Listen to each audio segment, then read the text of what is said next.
Hi! Ako nga pala si Jay. Jay Batumbakal. Pananalita, pangalan, pandiwa. Ano nga ba yun? Ay, nakakahirap naman itong Filipino major. Ay, sorry po. Sino ba yun? Sino yung babae yun? Hi! Ako nga pala si Jay. Jay Batumbakal. At ako po ay estudyante ng Bohol Island State University Main Campus. At ngayon ay sabay-sabay natin tuklasin ang mga kadiwang bahagi ng mga pananalita at kung paano natin ito nagagamit sa araw-araw nating pamumuhay. Muli, ako si Jay Batumbakal at ito ang kwento ng buhay ko.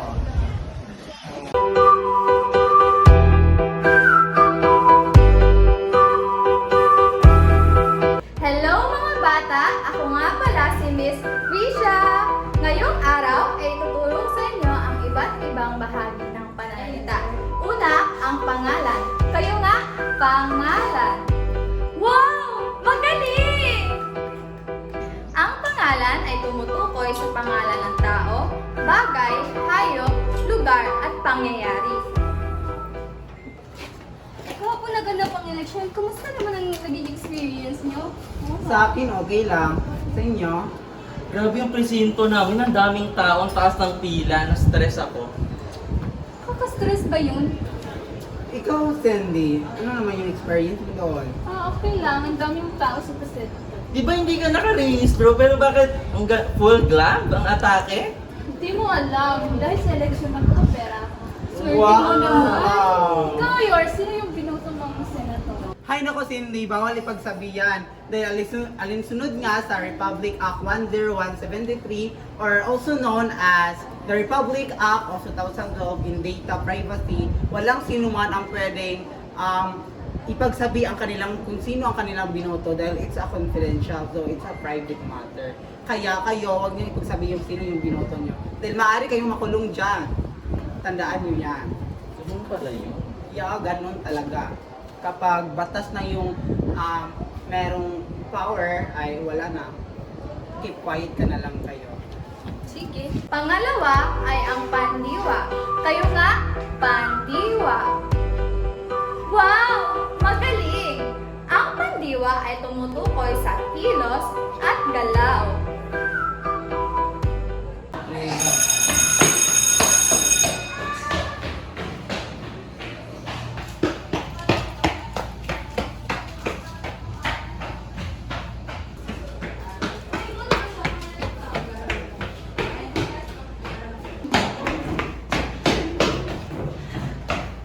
Ba't ang tagal mo, Mayor? Hay naku Cindy, ang daming gawain sa bahay. Alam nyo ba, ako pang nagluto, nagsaing, naghugas, at tumakbo pa ako parpunta dito sa paaralan. Hay nako, kapagod talaga. Ano ba yan? Ang dami mo namang rason. Tumahimik ka nga. Alina, punan tayo sa meeting natin. Tatlo ay ang pang-uri. Kayo nga, pang-uri. Wow! Ang galing! Ang pang-uri ay naglalarawan sa pangalan.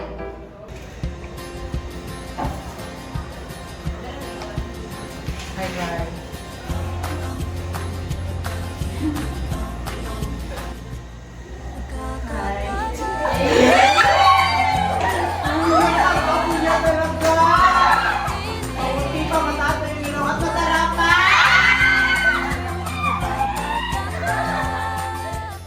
Pang-apat ay ang pang-abay. Kayo nga, pang-abay. Wow, ang galing naman!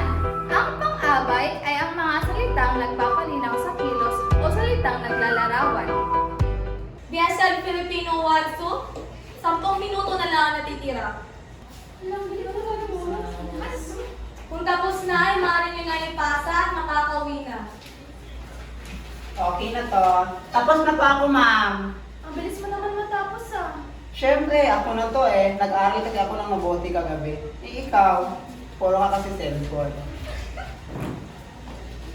Thank you. Panglima ay ang panghalip. Kayo nga, panghalip. Wow! Ang galing! Ang panghalip ay mga salitang panghalili sa pangalan. Tulad ng ako, siya, sila, namin, at kanila. nila. Wala na, ang ganda ng ambag ko. Wow, kaganda mo talaga ah. Halina, magsimula na tayo. Sige na. Okay guys, magkakaroon tayo ng group reporting. Kaya magtutulungan tayo dito upang maging matagumpay ang ating pagtatanghal sa harap. Okay, maliwanag ba? So, hahatiin ko kayo, bibigyan ko kayo ng bawat isang gawain para i-representa sa harap. Okay, ikaw Gia yung magsusulat sa reporting natin ha? Okay lang, basta ikaw Justin ang mag-report. Ako na naman, si Claire na wala pang ginagawa. Okay lang yan, tutulungan natin kami mamaya sa pag-report. Sige, ikaw na yung magre-report, ikaw yung Selby, yung assistant, at ano gagawin mo, Claire?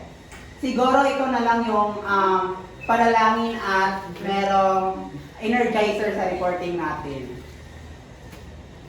Pang-anim ay ang pangatnip. Kayo nga, pangatnip. Wow, ang galing! Ang pangatnip ay mga salitang nag-uugnay sa mga salita o mga sugnay. Guys, magkakaroon daw tayo ng isang debate. At alam niyo ba kung sino yung kalaban natin? Yung valedictorian natin nung tayo ay nasa grade 10 pa lamang. Kaya handa tayo upang maging mas epektibo ang ating paglalahad sa harap. Okay? Okay.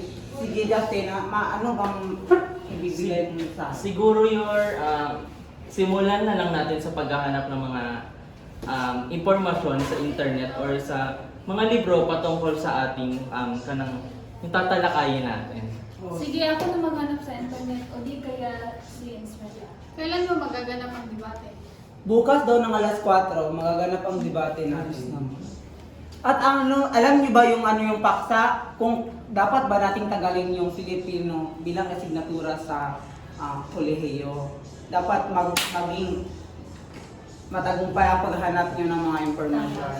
Ikaw, Claire, maghanap ka ng Republic Act dahil kung sakaling matatalo tayo ng kalaban, meron tayong maiharap na Republic Act na napapatugtog sa ating topic. Sige po. Maliban sa Republic Act, maghanap na rin ako ng ibang sanggunian. O sige, mabuti yan.